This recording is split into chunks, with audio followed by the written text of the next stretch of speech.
Hi friends. నారదుడిని ధర్మరాజు భూలోకంలోని పుణ్యక్షేత్రాలు సందర్శించడం వల్ల వచ్చే పుణ్యఫలాల గురించి చెప్పమని అడుగుతాడు. నారద మహర్షి చెప్తూ ఉన్నాడు. రుద్రకోటిలో రుద్రుడిని పూజించిన వారు శివలోకమైన కైలాసాన్ని పొందుతారని చెప్తాడు. ఇంతవరకు మనం ముందు ఆడియోలో చెప్పుకున్నాం. ఈ లోకంలో కురుక్షేత్రం, నైమిషీ తీర్థము, పుష్కరత్రయము అనే పుణ్యక్షేత్రాల చేత ప్రపంచ ప్రసిద్ధమై దాటరాని పాప సంఘాలన్నింటికి దూరంగా ఉంటుంది. ఆ కురుక్షేత్రంలో నివసించే ప్రజలు స్వర్గలోక నివాసులే అని జ్ఞానుల మాట. సరస్వతీ నదికి దక్షిణ దిశలోను, దృషద్వతి నదికి ఉత్తర దిక్కున ఉత్తమంగా వెలసిల్లుతూ ఉన్న ఆ కురుక్షేత్రం యొక్క మహిమ వీణులకు విందు చేస్తుంది. కురుక్షేత్రంలో ఉండే సమంత పంచకాల నడుముగల రామహ్రదం అనే సరస్సు మధ్య బ్రహ్మదేవుడి ఉత్తరవేది ఉంది. అటువంటి కురుక్షేత్రాన్ని స్పృశించిన వారికి, కురుక్షేత్రానికి పోవాలని తలపోసిన వారికి, కురుక్షేత్రంలో నివసిస్తామని ఆలోచించిన వారికి సర్వపాపాలు నశిస్తాయి. తరువాత విష్ణు స్థానంలో విష్ణుమూర్తిని అర్చిస్తే అశ్వమేధం చేసిన పుణ్యం లభిస్తుంది. పారిప్లవ తీర్థంలో స్నానం చేసిన వారు అగ్నిష్టోమయాగం చేసిన పుణ్యం పొందుతారు. పృథ్వీ తీరంలో స్నానం చేస్తే 1000 ఆవులను దానం చేసిన పుణ్యం లభిస్తుంది. శాలోకిని అనే పుణ్యతీర్థంలో స్నానం చేస్తే 10 అశ్వమేధ యాగాల పుణ్యం లభిస్తుంది. సర్పతీర్థంలో స్నానం చేసి అక్కడ ఉండే తరండకుడు అనే ద్వారపాలకుడిని దర్శించిన వారికి కోరిన కోరికలు తీరుతాయి. ఎక్కడ విష్ణుదేవుడు ఆది వరాహంగా అవతరించాడో అటువంటి వరాహ తీర్థంలో స్నానం చేసిన వారికి అగ్నిష్టోమ యాగం చేసిన పుణ్యం లభిస్తుంది. అశ్విని తీర్థంలో స్నానం చేసిన వారికి అందమైన రూపాలు ఏర్పడతాయి. జయంతిలో ఉండే సోమతీర్థంలో స్నానం చేస్తే రాజసూయ యాగం చేసినట్లే. కృతశౌచ తీర్థంలో స్నానం చేస్తే పౌండరీక యుద్ధం చేసినట్లే. అగ్నివట క్షేత్రంలో, ముంజవట క్షేత్రంలో శివుడిని ఆరాధిస్తే గణాలపై ఆధిపత్యం లభిస్తుంది. యక్షిణి తీర్థంలో స్నానం చేస్తే కోరిన కోరికలు తీరుతాయి. కురుక్షేత్రంలో ఉండే ప్రవేశ ద్వారానికి ప్రదక్షిణం చేస్తే పాపాలు నశిస్తాయి. జమదగ్ని మహాముని పుత్రుడైన పరశురాముడు వీరుడు, భయంకరాకారుడు అయ్యి గండ్రగొడ్డలు ధరించి రాజులందరినీ సంహరించి వారి రక్తంతో 5 మడుగులు కల్పించాడు. ఆ శమంత పంచకం అనే సరస్సులలో పితరులకు తర్పణాలు విడవగా పితృదేవతలు పరశురాముడికి ప్రత్యక్షమై నీకు ఇష్టమైన వరం కోరుకోమని అడిగారు. అతడు వారిని అడిగాడు, రాచకులం వారిని సంహరించడం చేత నాకు సంక్రమించిన పాపం నశించాలి, నాకు పుణ్యలోక ప్రాప్తి కలగాలి. ఈ శమంతక పంచకాలనే సరస్సులు ఈ భూలోకంలో పరమ పవిత్ర తీర్థాలుగా శోభిల్లాలి. మీరు దయచేసి నాకు ఈ వరం ప్రసాదించండి అని అడిగాడు. అని పితృదేవతలను ప్రార్థించి వారి వరం వలన శమంత పంచక సరస్సులను పుణ్యతీర్థాలుగా చేశాడు. అటువంటి పరశురాముడి మడుగులలో స్నానం చేసిన వారికి అశ్వమేధ యాగం చేసిన పుణ్యఫలం లభిస్తుంది. కాయశోధనం అనే తీర్థంలో స్నానం చేస్తే దేహ శౌచం సిద్ధిస్తుంది. ఏ చోట విష్ణుదేవుడు లోకాలను ఉద్ధరించాడో ఆ స్థలానికి లోకోద్ధరం అనే ప్రఖ్యాతి ఏర్పడింది. అక్కడ స్నానం చేసిన వారు తమ వంశాన్ని ఉద్ధరిస్తారు. శ్రీతీర్థంలో స్నానం చేస్తే సంపద కలుగుతుంది. కపిల తీర్థంలో స్నానం చేస్తే కొంచెం ఎరుపు కొంచెం నలుపు గల ఆవులు ఇంటిని దానం చేసిన పుణ్యం లభిస్తుంది. సూర్యతీర్థంలో స్నానం చేసి ఉపవాసం చేస్తే సూర్యలోకం ప్రాప్తిస్తుంది. గోభవనం అనే తీర్థంలో స్నానం చేస్తే 1000 కొలది ఆవులు కలవారవుతారు. శంకిని తీర్థంలో స్నానం చేస్తే అందమైన ఆకృతి లభిస్తుంది. యక్షేంద్ర తీర్థంలో స్నానం చేసి తరండకుడు అనే ద్వారపాలకుడిని సందర్శించిన వారు, సరస్వతీ నదిలో స్నానం చేసిన వారు అగ్నిష్టోమయాగం చేసిన పుణ్యం పొందుతారు. మాతృతీర్థాన్ని సందర్శించిన వారికి సంతాన వృద్ధి అవుతుంది. బ్రహ్మావర్తము, శరవణం అనే తీర్థాలు సందర్శించిన వారు సమస్త రోగాల నుండి విముక్తి చెందుతారు. స్వాభిల్లోమాపహం అనే తీర్థంలో 11 తీర్థాలు ఉన్నాయి. అందులో ప్రాణాయామం చేసి యోగాభ్యాసం చేసిన బ్రాహ్మణులకు తమ తమ పాపాలు నశించిపోతాయి. కిరాతుడి బాణం చేత కొట్టబడి ఎక్కడ లేళ్లు మనుజు రూపం పొందాయో ఆ స్థలంలో మానుష తీర్థం వెలిసింది. ఆ తీర్థంలో స్నానం చేసిన వారు సర్వ పాపాలు తొలగి దేవత్వం పొందుతారు. ఆ మానుష తీర్థానికి తూర్పు దిక్కున నిర్ణీత స్థలంలో ఆపగా అనే నదిలో పితృదేవతలకు శ్రాద్ధకర్మలు నిర్వహించి పితరులను ఉద్దేశించి ఒక బ్రాహ్మణుడికి భోజనం పెడితే 1,000,000 మంది బ్రాహ్మణులకు అన్నదానం చేసిన పుణ్యం లభిస్తుంది. పితృదేవతలు తనివి చెందుతారు.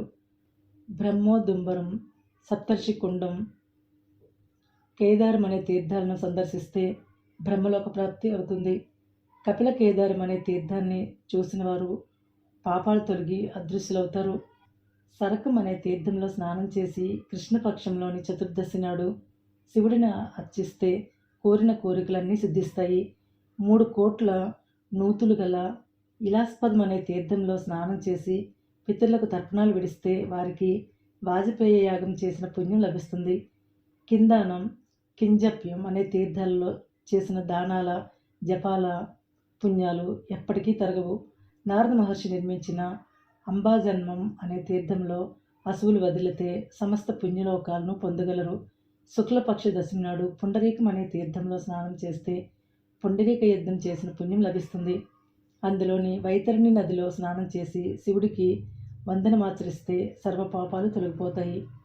ఎక్కడ దేవతలు వేల కొలది సంవత్సరాలు తపస్సు చేశారో అటువంటి ఫలకీవనం అనే తీర్థంలో స్నానం చేస్తే అగ్నిష్టోమం, అతిరాత్రం అనే యజ్ఞాలు చేసిన పుణ్యం లభిస్తుంది. వేదవ్యాస మహర్షి చాలా తీర్థాలను కలిగిపోసి మిశ్రకం అనే తీర్థాన్ని నిర్మించాడు. అక్కడ స్నానం చేసిన వారికి సర్వతీర్థాలలో స్నానమాడిన పుణ్యం చేకూరుతుంది. వ్యాసవనం, మనోజం, మధువటి అనే తీర్థాలలో స్నానం చేస్తే 1000 ఆవులను దానం చేసిన పుణ్యం లభిస్తుంది. కౌశికీ నది, దృషద్వతి నది కలిసే చోట స్నానం చేసిన వారు సమస్త పాపాల నుండి విముక్తులవుతారు. కిందత తీర్థంలో ఒక ప్రస్థం కొలతగల నువ్వులను దానం చేస్తే పితరుల రుణాన్ని తీర్చుకుంటారు. అహస్సు, సుదినం అనే తీర్థాలలో స్నానం చేస్తే సూర్యలోకం ప్రాప్తిస్తుంది. మృగధూమం అనే క్షేత్రంలో గంగా స్నానం చేసి శివుడిని ఆరాధించిన మహాత్ములకు అశ్వమేధ ఫలం లభిస్తుంది.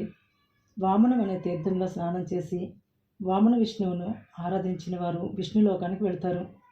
పావనం అనే తీర్థంలో స్నానం చేసిన వారు వంశాన్ని పవిత్రం చేస్తారు. శ్రీకుంజం అనే తీర్థాన్ని సందర్శించి సరస్వతీ నదిలో స్నానం చేసేవారు అగ్నిష్టోమ యాగం చేసిన పుణ్యం పొందుతారు.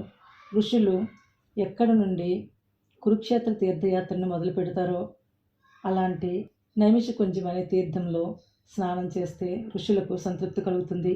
బ్రహ్మతీర్థంలో స్నానం చేస్తే తదితర వర్ణాల వారు బ్రాహ్మణులు అవుతారు. బ్రాహ్మణులు అక్కడ స్నానం చేస్తే వారికి బ్రహ్మలోకం సిద్ధిస్తుంది. పాపరహితుడైన మంకనుడు అనే బ్రహ్మర్షి దర్భ పట్టుకున్నప్పుడు అతడి చెయ్యి తెగి అందులో నుండి ఆకుకూర ద్రవం కారసాగింది. అప్పుడు సంతోషించి ఆ ముని నృత్యం చేయనారంభించాడు. ఆ మంకణ మహాముని ఆ విరళ నృత్యాన్ని చూడలేక దేవతలు, మునులు శివుడి దగ్గరికి వెళ్ళి, ఓ దేవాదిదేవ, మంకణ మహాముని నృత్యం మానేటట్లు చెయ్యు అని ప్రార్థించారు. అప్పుడు శివుడు ఒక తపస్సు ఆకృతి ధరించి వచ్చి, మంకణ మహాముని, నువ్వు ఎందుకు ఇలా నృత్యం చేస్తున్నావు? ఇందులో నువ్వు చూసిన వింత ఏమిటి? చెప్పాలని నీకు తోస్తే దయచేసి చెప్పమని ప్రార్థన అని అడిగాడు. నా చేతి నుండి శేఖద్రవం వెలువడితే అచ్చిరువు చెంది ఆనంద తన్మయత్వంతో నృత్యం చేస్తున్నాను అని మంకణ మహర్షి చెప్పాడు. అప్పుడు తపస్సు రూపంలో ఉన్న శివుడు, ఇదేం వింత, నా చేతిని చూడు అని బొటన వేలిని వేలితో కొట్టాడు. అందునుండి మంచి వల్లే తెల్లనైన బూడిద వెలువడటం చూసి మంకణ మహాముని సిగ్గుపడి, నువ్వు పరమేశ్వరుడివి అని నమస్కరించి వేదమంత్రాలతో ప్రస్తుతించి, దేవా, నీ అనుగ్రహం వలన నాకు తపోవృద్ధి కావాలని అడిగాడు. ఆ మహర్షిని ఈశ్వరుడు కరుణించి, నీకు తపోవృద్ధి అవుతుంది, నేను నీ ఆశ్రమంలో ఉంటాను అని చెప్పాడు. అటువంటి సప్త సారస్వతాలు అనే తీర్థంలో స్నానం చేసిన వారికి సారస్వతంలో సమగ్ర ప్రాప్తి ఏర్పడుతుంది. బ్రహ్మాది దేవతల చేత అధివసించబడినవైన ఔషనసం, కపాలమోచనం, విశ్వామిత్రం, కార్తికేయం అనే తీర్థాలలో స్నానం చేస్తే పాపాల నుండి విముక్తులై సత్యలోకాన్ని పొందుతారు. వేదాలలో ప్రస్తావించబడిన పుణ్యతీర్థం, పృథూదక తీర్థం దేవేంద్రుడు మొదలగు దేవతలు, వ్యాసుడు మొదలైన యోగివరేణ్యులకు నెలవు కావటం చేత అది ఉత్తమోత్తమం. పృథూద తీర్థంలో దేహం విడిచిన వారికి మితిలేని పాపాల నుండి విముక్తి కలుగుతుంది. గంగా నది, సరస్వతి కలిసే చోట స్నానం చేసిన వారికి బ్రహ్మహత్య మొదలగు పాపాల నుండి నిష్కృతి లభిస్తుంది. దర్భి నిర్మించిన అర్ధకీల తీర్థంలో స్నానం చేస్తే శూద్రులు బ్రాహ్మణులు అవుతారు, బ్రాహ్మణులు సంపూర్ణ యోగులు అవుతారు. శతం సహస్రం అనే తీర్థాలలో చేసిన జపాలు, దానాలు, ఉపవాసాలు లక్ష రెట్లు పుణ్యాలను ఇస్తాయి. తైజసం అనే తీర్థంలో దేవతలందరూ కలిసి శ్రీ కుమారస్వామిని సేనాపతిగా పట్టం కట్టారు. దానికి తూర్పున ఉన్న కురుతీర్థాన్ని, స్వర్గద్వారం అనే తీర్థాన్ని చూసిన వారికి స్వర్గలోక ద్వారం తెరుచుకుంటుంది. రుద్రపతి అనే తీర్థంలో శివకేశవులను అర్చిస్తే సర్వ దుఃఖాల నుండి విముక్తి కలుగుతుంది. స్వస్తిపురం అనే తీర్థం చుట్టూ ప్రదక్షిణం చేస్తే 1000 ఆవులను దానం చేస్తే వచ్చే పుణ్యం దక్కుతుంది. గంగమడుగు అనే తీర్థంలో ఒక నూతిలో 3 కోట్ల తీర్థాలు చేరి కూడినాయి. అందులో స్నానం చేసిన వారికి తీర్థాలన్నింటిలో స్నానం చేసిన పుణ్యం లభిస్తుంది. బద్రీవనం అనే తీర్థంలో, వశిష్ఠాశ్రమం అనే తీర్థంలో 3 రాత్రులు రేగుపండ్లు తింటే పాపాలు పోతాయి. ఏకరాత్రం అనే తీర్థంలో ఒక రాత్రి ఉపవాసం చేస్తే సత్యలోకం సిద్ధిస్తుంది. ఆదిత్యాశ్రమం అనే అరణ్యంలో సూర్యుడిని ఆరాధిస్తే సూర్యలోక ప్రాప్తి అవుతుంది. దధీచి తీర్థంలో, కన్యాశ్రమంలో 3 రాత్రులు వసించిన వారికి స్వర్గలోకం ప్రాప్తించే పుణ్యం లభిస్తుంది. బ్రహ్మదేవుడు మొదలైన దేవతలు, మునులు, సిద్ధులు, గరుడులు, పాములు అనే జాతులకు చెందిన దేవతలు భూమిపై సన్నిహిత అనే పేరుతో వెలసిల్లే తీర్థాన్ని ప్రతి మాసంలోనూ దర్శిస్తారు. సూర్యగ్రహణ కాలంలో ఆ సన్నిహిత తీర్థంలో స్నానం చేసిన వారు 100 అశ్వమేధ యాగాలు చేసిన పుణ్యం పొందుతారు. యమధర్మరాజు తపస్సు చేసిన ధర్మతీర్థంలో స్నానం చేసిన ధర్మ స్వభావం కలవారు అవుతారు. జ్ఞానపావనం, సౌగంధికం అనే తీర్థాలలో స్నానం చేసిన, ఆ తీర్థాలను సందర్శించిన సర్వ పాపాల నుండి విముక్తి కాగలరు. దేవస్రవ అనే సరస్వతి హ్రదంలోని పుట్ట నుండి వెలువడే జల ప్రవాహంలో స్నానం చేసి పితరులకు శ్రాద్ధ కర్మలు నిర్వహించిన వారు అశ్వమేధ యాగం చేసిన పుణ్యాన్ని ఆర్జిస్తారు. సుగంధ, శతకుంభ, పంచయక్ష, త్రిశూలఖాత అనే తీర్థాలలో స్నానం చేసిన వారు నరకాల నుండి తప్పించుకుంటారు. పూర్వము పార్వతీదేవి శాకాహారం స్వీకరించి దేవమానం ప్రకారము 1000 సంవత్సరాలు శాకంబరి అనే తీర్థంలో తపస్సు చేసింది. ఆ తీర్థంలో ఒకరోజు శాకాహార వ్రతం నిర్వహించిన వారు 12 సంవత్సరాలు శాకాహార తపస్సు చేసిన పుణ్యం పొందుతారు. సువర్ణం అనే తీర్థంలో శివుడిని ఆరాధించిన వారికి కైలాసం సిద్ధిస్తుంది. ధూమవతి అనే తీర్థంలో, రథావర్తం అనే తీర్థంలో, ధార అనే తీర్థంలో స్నానం చేసిన వారు దుఃఖం నుండి విముక్తి పొందుతారు. భూమండలంలో స్వర్గానికి ప్రవేశ మార్గమైనది, మునుల చేత సేవింపబడినది అయిన గంగాద్వారం అనే పుణ్యక్షేత్రంలో స్నానం చేసిన ధన్యులకు 100 కోట్ల తీర్థాలను సేవిస్తే లభించేటటువంటి పుణ్యం దక్కుతుంది. ఇంకా సప్తగంగా సంగమం, త్రిగంగా సంగమం, చక్రావర్తం, కనస్వరం, గంగా సరస్వతి సంగమం మొదలైన పుణ్యతీర్థాలలో స్నానం చేస్తే పుణ్యలోకాలు లభిస్తాయి. భద్రకర్ణేశ్వరంలో రుద్రపూజ, అరుంధతి నాటిన మర్రిచెట్టు గల స్థలం అరుంధతి వటం, సింధు నది పుట్టిన చోటు, యమున పుట్టిన చోటు, ఆ పుణ్యస్థలాలు సేవించటము వలన సర్వసిద్ధులు కలుగుతాయి. వేదిక, ఋషికుల్య, కృత్తిక, మఘ, విద్య, బేతసిక అనే తీర్థాలను సేవిస్తే పాపాలు తొలగుతాయి. బ్రహ్మతీర్థంలో స్నానం చేస్తే పద్మవర్ణం గల విమానంలో సత్యలోకానికి వెళ్తారు. ధర్మరాజా, నైమిషాన్ని చూస్తే చాలు ఆశ్చర్యకరంగా పాపాలన్నీ పటాపంచలు కాగలవు. అందులో 1 నెల నివసిస్తే మితిలేని పుణ్యాలు లభిస్తాయి. అక్కడ ఒకే ఒకనాడు శుచిగా ఉపవాసం చేస్తే చాలా తీర్థాలను సేవించడంతో సమానమైన గొప్ప పుణ్యం లభిస్తుంది. గంగానది ఉద్భవించిన స్థలం గంగోద్భేదం అనే తీర్థం, ఇందీవర తీర్థం, గంగానది భూమికి దిగిన గంగాద్వారం అనే హరిద్వార తీర్థము, దిశాపతి తీర్థాలు, వీటిలో స్నానం చేస్తే వాజపేయి యాగం చేసిన పుణ్యం లభిస్తుంది. బాహుద అనే తీర్థంలో స్నానం చేస్తే చాలా సత్రయాగాలు చేసిన పుణ్యం లభిస్తుంది. శ్రీరాముడు స్వర్గాన్ని చేరిన సరయూ నదీ ప్రదేశంలోని గోప్రదానం అనే పేరుగల పుణ్యతీర్థంలో స్నానం చేస్తే దేవతల యొక్క, మునుల యొక్క యజ్ఞకార్యాలకు ఉనికిపట్టులైన తీరాలు గల గోమతిలో స్నానం చేస్తే అశ్వమేధ యాగం చేసిన పుణ్యాన్ని ఆర్జిస్తారు. కోటి తీర్థంలో శ్రీ కుమారస్వామిని ఆరాధించిన, కాశీలో శివుడిని పూజించిన, కపిలాహ్రదంలో స్నానం చేసిన, రాజసూయ యాగం చేసిన పుణ్యం లభిస్తుంది. మార్కండేయ మహర్షి నిర్మించిన గంగా గోమతి సంగమం అనే క్షేత్రంలో స్నానం చేసిన, బ్రహ్మ నిర్మించిన యూపస్తంభానికి ప్రదక్షిణం చేసిన, వాజపేయి యజ్ఞం చేసిన పుణ్యం ఆర్జిస్తారు. ధర్మరాజా, చాలామంది కొడుకులు కలగాలని, అందులో ఏ ఒక్కడైనా పూనుకొని గైకి వెళతాడా అని, అశ్వమేధ యాగం చేస్తాడా అని, తెల్లని ఆబోతును దానంగా విడిచిపెడతాడా అని నిర్మలమైన హృదయం గల గృహస్థులు కోరుకుంటూ ఉంటారు కదా. అట్టి గైకి వెళ్ళి శుక్ల కృష్ణ పక్షాలు అంటే 1 నెల నివసిస్తే అటువంటి పుణ్యాత్ములు తండ్రి వైపు వారిని, తల్లి వైపు వారిని ఉద్ధరించిన వారు అవుతారు. అక్కడ పిండ ప్రదానం చేస్తే పితృదేవతల దయ వలన చరితార్థులు అవుతారు. అందులోని ఫల్గు తీర్థంలో స్నానం చేసిన వారికి గొప్ప పుణ్యఫలంతో పాటు అభ్యున్నతి కూడా కలుగుతుంది. యక్షిణీ తీర్థంలో నీటిని తాగితే బ్రహ్మహత్య మొదలైన పాతకాల నుండి తొలుగుతారు.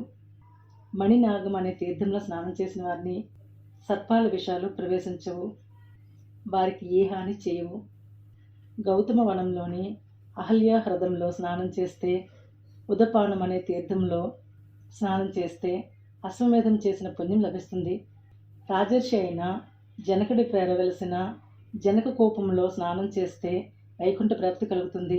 కంపన, మహానది అనే తీర్థాలలో స్నానం చేసిన వారు పౌండరీక యాగం చేసిన ఫలితాన్ని పొందుతారు.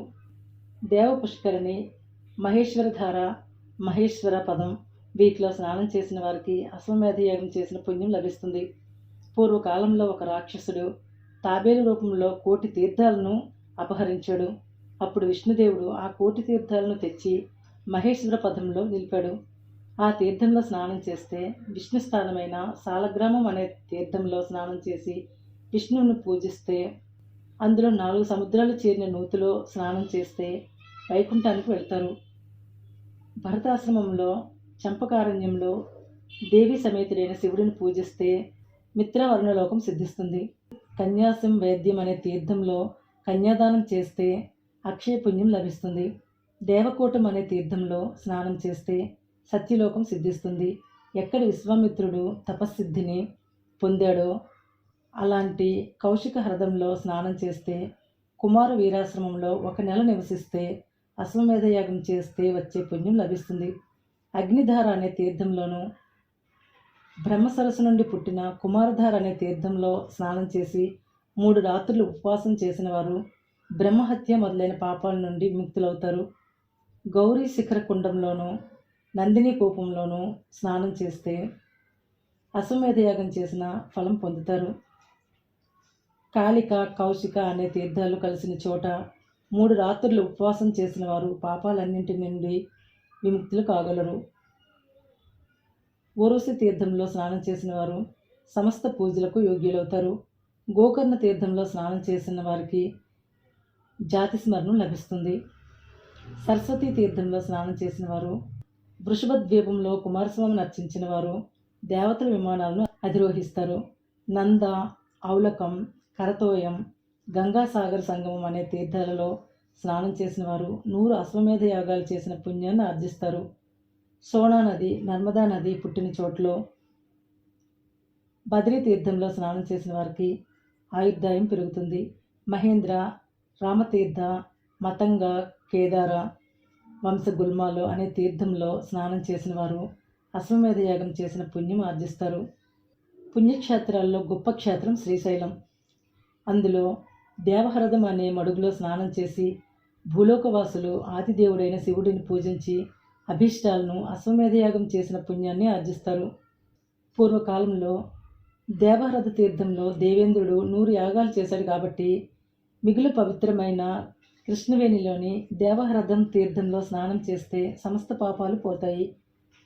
పాండ్యపర్వతంలోని కావేరీ తీర్థంలో, తుంగభద్రలో సముద్ర తీర్థంలోనూ, ఆ సమీపంలోని కన్యాకుమారి తీర్థంలోనూ స్నానం చేస్తే అశ్వమేధ యాగం చేసిన పుణ్యం లభిస్తుంది. గాయత్రి స్థానంలో 3 రాత్రులు గాయత్రి మంత్ర జపం చేస్తే జన్మరాహిత్యం కలుగుతుంది. పెన్న అనే మహానదిలో స్నానం చేసిన వారు నెమలి ఆకృతిలో, హంస ఆకృతిలో ఉండే విమానాలపై విహరిస్తారు. గోదావరి స్నానం చేస్తే 10 అశ్వమేధాలు చేసిన పుణ్యం దక్కుతుంది. పయోష్ణీయు, దండకారణ్యం, శరభంగాశ్రమం, శుక్రాశ్రమం, జమదగ్ని మహాముని సేవించిన శూర్పారకం, దాక్షారామ క్షేత్రంలోని సప్త గోదావరి తీర్థంలోనూ స్నానం చేసిన పుణ్యాత్ములకు పుణ్యలోకాలు సిద్ధిస్తాయి. రాక్షసుల వలన భయం చేత అణిగిమణిగి ఓంకారం మొదలుగా ఉండే వేదాలను ఉద్ధరించి అంగీరసుడు ఎక్కడ సారస్వతుడు మొదలుగా గల ముఖ్యుల చేత చదివించాడో, భృగు మహర్షి దేవతల చేత నియోగించబడిన వాడై ఎక్కడైతే యజ్ఞం చేశాడో అట్టి సుందర తుంగకారణ్యాన్ని గౌరవ పురస్సరంగా చూసినంత మాత్రాననే పాప పరిపాకాలన్నీ పటాపంచలవుతాయి. కాలమంజరం అనే పర్వతంలో ఉండే దేవహృదంలో స్నానం చేస్తే కోరిన కోరికలు తీరుతాయి. మేదికం అనే తీర్థంలో స్నానం చేస్తే మేధావులు అవుతారు. ఇక చిత్రకూటంలో మందాకిని సేవించి, పితృస్థానంలో కుమారస్వామిని పూజించి, అగ్రస్థానంలో శివుడిని అర్చించి, శ్రీరామచంద్రుడు ఒకనాడు నివసించిన శృంగిబేరపురంలోని గంగలో స్నానం చేసి శివుడిని అర్చించిన వారు పాపాలన్నింటి నుండి తొలగుతారు. యాగాలు 100 చేయటం కంటే ప్రయాగలో నివసించటమే మేలని భావించి ఋషులు, యోగీశ్వరులు, సిద్ధులు, సాధ్యులు, నాగులు సంతోషంతో అక్కడ ఉంటారు. ప్రయాగ బ్రహ్మదేవుడి యజ్ఞవేదిక కాబట్టి అందులో నిరంతరం 3 అగ్నికుండాలలో త్రేతాగ్నులు వెలుగుతూ ఉంటాయి. అంతేకాక వేదాలు, యజ్ఞాలు సాకారాలై 60 కోట్ల 10,000 తీర్థాలు కలిసి చేరి గంగా యమున సంగమంలో ఆ పవిత్ర తీర్థాన్ని సేవిస్తూ ఉంటాయి. అక్కడ స్నానం చేసిన వారు, రాజసూయ అశ్వమేధ యాగాలు చేసిన వారికి, సత్యవ్రతాన్ని ఆచరించే వారికి, చతుర్వేదాలను అధ్యయనం చేసేవారికి లభించే పుణ్యలోకాలను పొందగలరు. తేట తెల్లంగా తీర్థాలను గురించిన వర్ణన చదివిన వారు, ఆలకించిన వారు అయిన ధన్యాత్ములైన సజ్జనులకు మేలు కలుగుతుంది. సమస్త తీర్థాలలో స్నానం చేస్తే వచ్చే పుణ్యము, చాలా క్రతువులు చేస్తే వచ్చే పుణ్యము సిద్ధిస్తాయి. నువ్వు లెక్కకు మించి మంచి గుణాలు కలవాడివి, సర్వధర్మాలను ఎరిగినవాడివి కాబట్టి తీర్థాలను సేవించడానికై శుభప్రదంగా వెళ్ళిరా అని నీ కోరికలు తీరునుగా కానీ దీవించాడు. అలా పుణ్యతీర్థాల వృత్తాంతం చెప్పిన పులస్త్య మహర్షి మాట చెప్పున భీష్ముడు ఇదివరలో సకల పుణ్యతీర్థాలు సేవించి ధన్యుడయ్యాడు. కాబట్టి నువ్వు కూడా తీర్థయాత్రలు చేసి ధర్మరాజా పూరుడి వలె, పురూరవుడి వలె, భగీరథుడి వలె, శ్రీరాముడి వలె కర్తవ్యాలను నెరవేర్చి ఈ భూమిని కాపాడు. రోమశుడు అనే దేవఋషి నీ దగ్గరికి వస్తాడు. ఆ మహర్షి ప్రబోధంతో మీ పురోహితుడైన ధౌమ్యుడి అనుమతితో నువ్వు తీర్థసేవ చెయ్యు అని చెప్పి నారద మహర్షి వెళ్ళాడు.